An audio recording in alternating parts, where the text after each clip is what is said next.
Welcome to Get Your Goal with Paula B. I'm your host, Paula B. I'm a weight loss and menopause expert, certified life coach, and author of the book, Mind Over Menopause. On this podcast, we dive deep into the mindset tools and proven Get Your Goal formula that will help you lose weight for the last time. Are you ready to get your goal? Me too. Let's go. Hello, girlfriend. Welcome to episode number 296, Why You Overindulge and What to Do Instead. You guys, I'm so excited to talk about this with you today. This is a podcast that I have had in my brain for much longer than I could enumerate right this moment. I'm going to say at least months, probably even years. There's this thing that has come up so many times in so many different conversations over the years of working with hundreds and thousands of women, helping them lose weight online. I get lots and lots of comments about indulgences and overindulgences.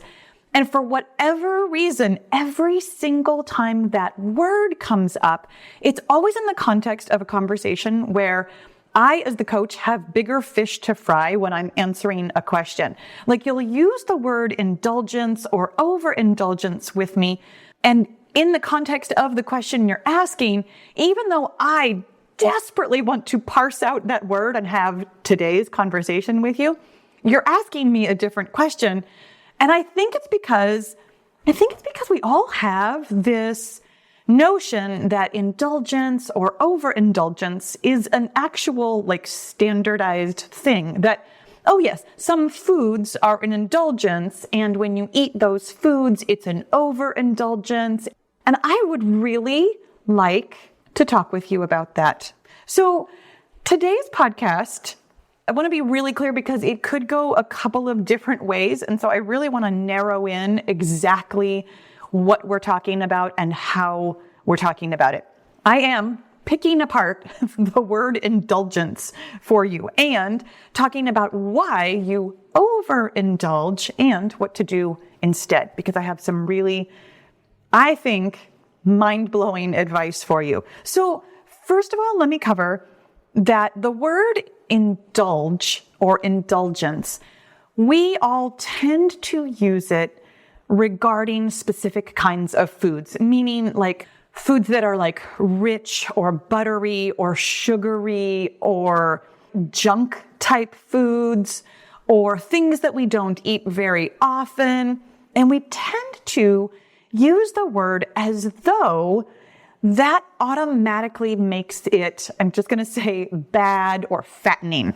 And I want to be really clear, as I feel like I so often am, but it really does bear repeating. And honestly, in the course of today's conversation, I think you're going to understand why this is my food philosophy and why I tell you all the time that you can eat the foods you love in portion sizes that make sense. Because simply indulging in certain kinds of foods does not make or break your weight loss. When you are eating in a slight caloric deficit over time, no matter what foods you are eating, you will lose weight. And to be very, very clear, from my friends who love to tell me that calories in and calories out is not the way it goes, or that you have to eat healthy foods, I'm not suggesting that you should eat junk foods all day. I am not suggesting that it would feel good or be good for your health to eat your calorie target in Twinkies every day. I think that sounds disgusting. However, it is very important for you to understand that simply eating healthy does not put you in a caloric deficit. Eating low-calorie foods does not automatically put you in a caloric deficit. Doing the things that we all think we need to do, like restricting ourselves away from pizza or ice cream or cookies or hot dogs or whatever, none of that automatically makes you lose weight. You lose weight by eating in a slight caloric deficit over time. The foods that you eat will feel in your body either filling or energetic or sluggish. There are absolutely lots of good reasons to eat healthy and good for you foods, but weight loss isn't one of those reasons. You want to eat a combination of foods that feels good, like energetic and healthy, and is probably, cancer fighting and good for you in lots of healthy ways, along with foods that feel good emotionally. this is the other point that I would love to talk with you about. I am not one of those weight loss coaches who wants you to believe that food is only fuel. It's not. We get taught and socialized our entire lives, literally from the moment of birth. You come into the world, you are crying, the whole world is scary and weird, and there's light and there's air you have to breathe, and somebody says, it's okay, here's food. We get taught from the minute we're born that food is love, that it's comfort, that it's belonging and community and pleasure. We eat foods when we're celebrating, when we're joyful. We also pretty frequently eat foods when we are sad or stressed out. And that's actually the next conversation we're going to come to. What I want you to know is that if you want to, there could be mindset work around disassociating foods from a lot of the feelings that we associate it with, like love, comfort, pleasure, etc. However, I don't think you have to do all of that work. I really, truly believe that you can find your own balance of foods that are nutritious and filling and healthy alongside of foods that feel comforting and pleasurable and like you belong with your family. This is a big part of the conversation that we're going to be having today. The other thing that I wanted to parse out is that we are not really talking about emotional eating. This is what I was saying about sometimes we eat for reasons other than, pleasure and joy and comfort in a good way. That sometimes we eat as like an avoidance tactic when what we're actually feeling is like stressed out or sadness or anger or something that we'd rather not feel. And that is a different conversation for a different day. That kind of emotional eating, you might refer to it as overindulgence, but it's not actually the kind of overindulgence that I'm talking about. The kind of indulgence and overindulgence that I really wanted to address today is the kind that we do, I'm going to say kind of innocuously. It's like when we go out for drinks with friends or when we get together with family and we eat or drink in a way that is different from normal, but within like foods that we already like, foods that we would have chosen, but maybe in a different amount, that we overindulge in particular situations. And I want to address why that happens and what we can think about it instead. Because of course, even though I said what you can do instead, of course, I want to talk about what you can think instead. My friends, I would like to offer you that the word indulge, indulgence, and overindulgence isn't really serving you. That it puts on you a layer of judgment that is unnecessary.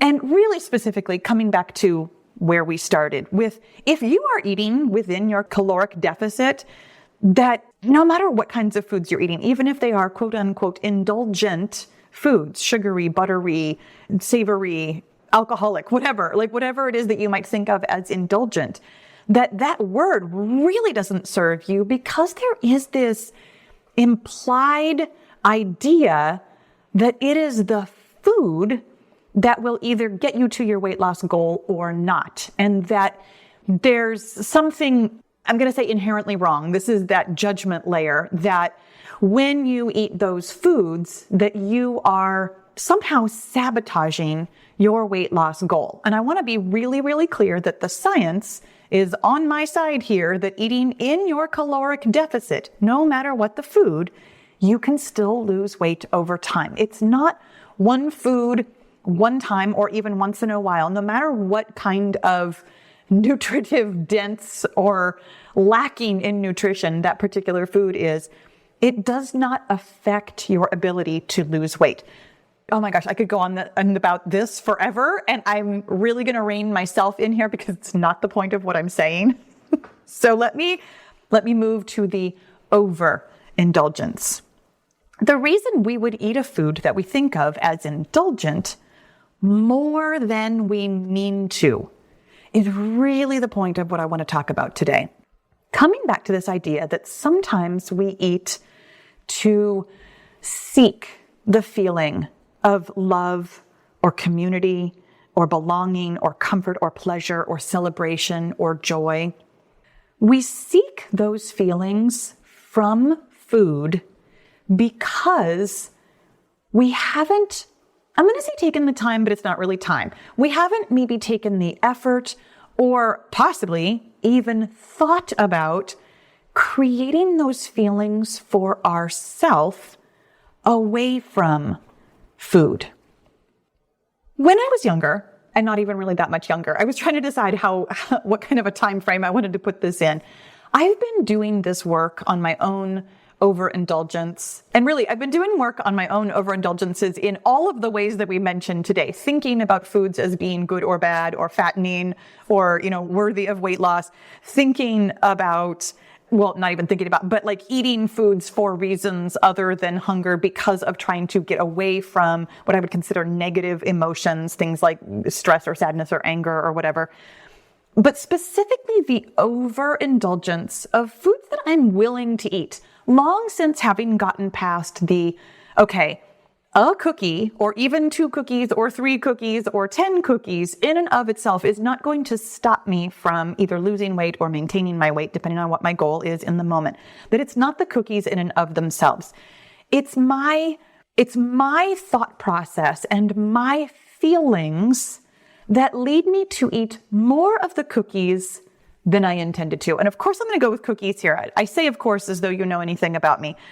I am a girl who will always eat cookies. That's not true. Those words were coming out of my mouth and I was like, nope. If your cookie has raisins in it, get it away from me. That's gross. Or if your cookie has any other kind of fruit in it. I'm not a cooked fruit kind of girl. I like my fruits fresh off the trees or, wherever they grow. I'm not an apple pie or a peach cobbler kind of girl. I would much, much, much rather have like a good chocolate chip cookie. Anyway, here's the thing. The reason I bring up cookies is because my mom, growing up, would always bake cookies. My mom actually still bakes cookies. My mom loves to bake. It's how she shows love. It's how I show love is by eating what she has offered me.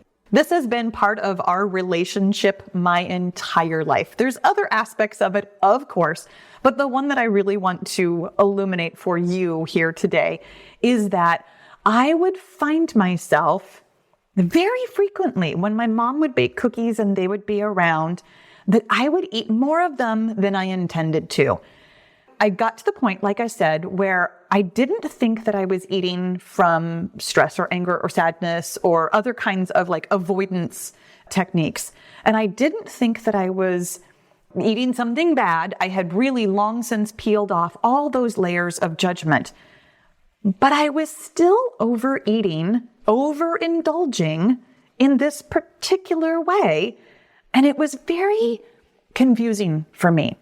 And so I really started trying to pull it apart and think about how I wanted to behave and what I wanted from my mom's cookies.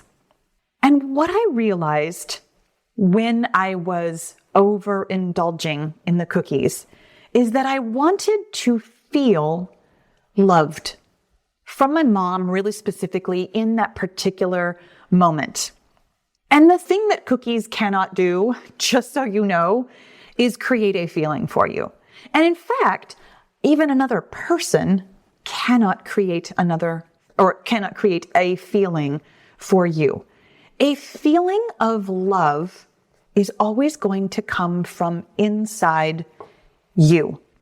I'm going to take a left turn, and I promise that this is all going to come back around. I was having a conversation with my husband very, very recently. A couple of years ago, my husband's grandmother passed away and left us a very nice inheritance. My husband and I make plenty of money. We cover all of our bills.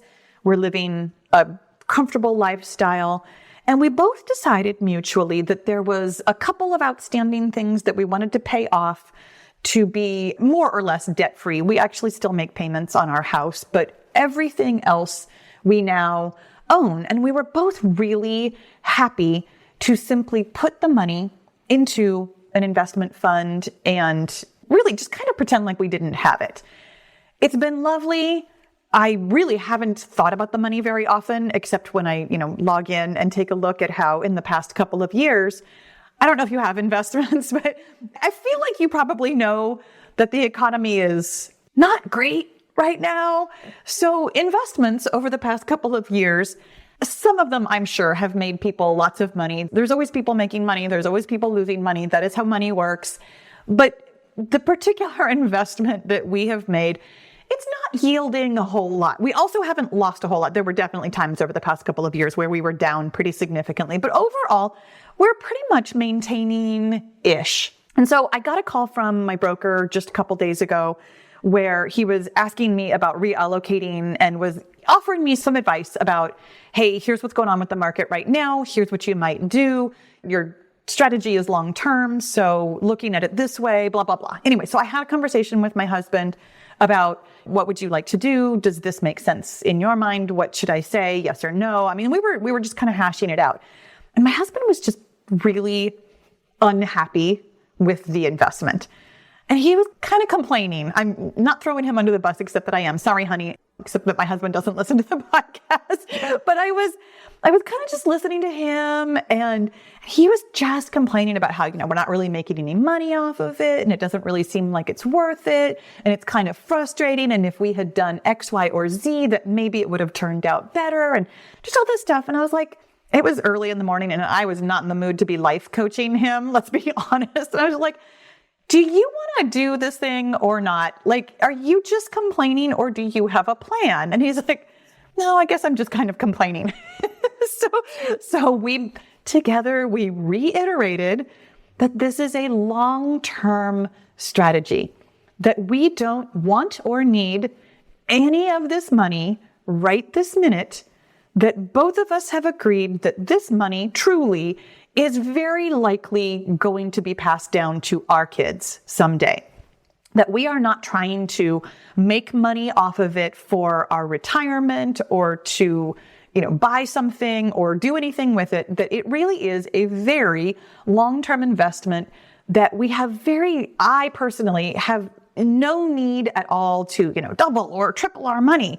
If it stays the same, that's actually fine too.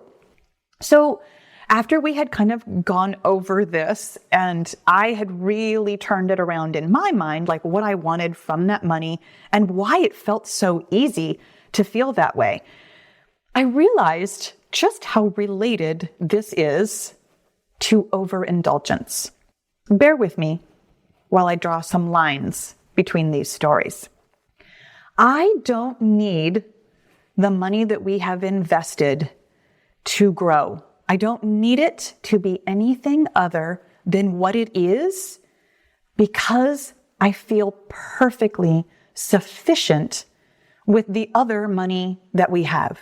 We live, in my opinion, a very comfortable lifestyle without needing that money to do anything other than be there for our kids someday when we pass on. That feeling of complete sufficiency means that the investment doesn't need to yield anything other than whatever it is yielding. When I feel sufficient in my mother's love, aka when I have created in myself a feeling of being completely lovable, the cookies don't have to do anything for me. When you overindulge, you are trying to fill a bucket that has a hole in it, and the only person who can fill the hole is you. Not the food, not the drink, not the situation of going out with the friends, not the drinking of the alcohol or the eating of the cookies. I'm going to suggest that you think about your indulgences as investments. When I think about a cookie being an investment in my relationship with my mom and with myself, it feels very easy to eat the amount of cookies that I was wanting to eat anyways, which is to say 3 of them. I love having 3 cookies. It's the exact right amount. It's that hit of sugar and butter that feels amazing to me without going too far, because there really is an amount of sugar that does not feel good in my body. There's an amount of butter that does not feel good in my body. And there's frankly just an amount of calories that I eat in a day to maintain my weight, because that's my goal right now. I'm maintaining my weight. It's very, very easy when I feel sufficient, when I feel lovable, when I feel worthy and whole and connected. When I feel all those things in myself, I don't need them from food. The reason we overindulge is because we're trying to fill a bucket with a hole.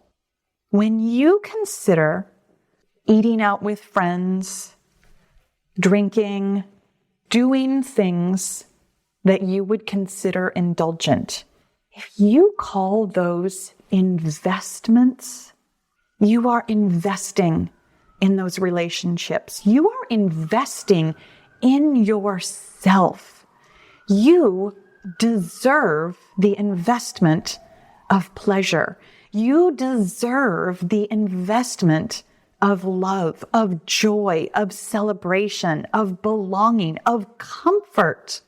Invest in yourself, and it won't feel like an indulgence, and you won't be inclined to overindulge. Your bucket will fill up, and it will feel full. And you can go ahead and use it as a satiety metaphor or analogy, whichever one is appropriate there. Also, there's an amount of cookies that feels full for me now that never used to. When I was eating cookies to try and feel love, all I felt, frankly, was overindulged. I felt bloated and that brain pinging off the sides of my skull kind of sugar high, and then not even vaguely disappointed later. I was actually going to start this podcast with a couple of definitions, and I think it might be more appropriate for us now. I looked up the word indulge, and it means to allow oneself to enjoy the pleasure of a thing. And I thought about how we all use that word with the parenthetical, with the implication of a later negative consequence. We really think that indulging is going to come back and bite us on the butt someday. Whereas investing means committing resources with the expectation of a later benefit. What if you invested in drinking with your friends?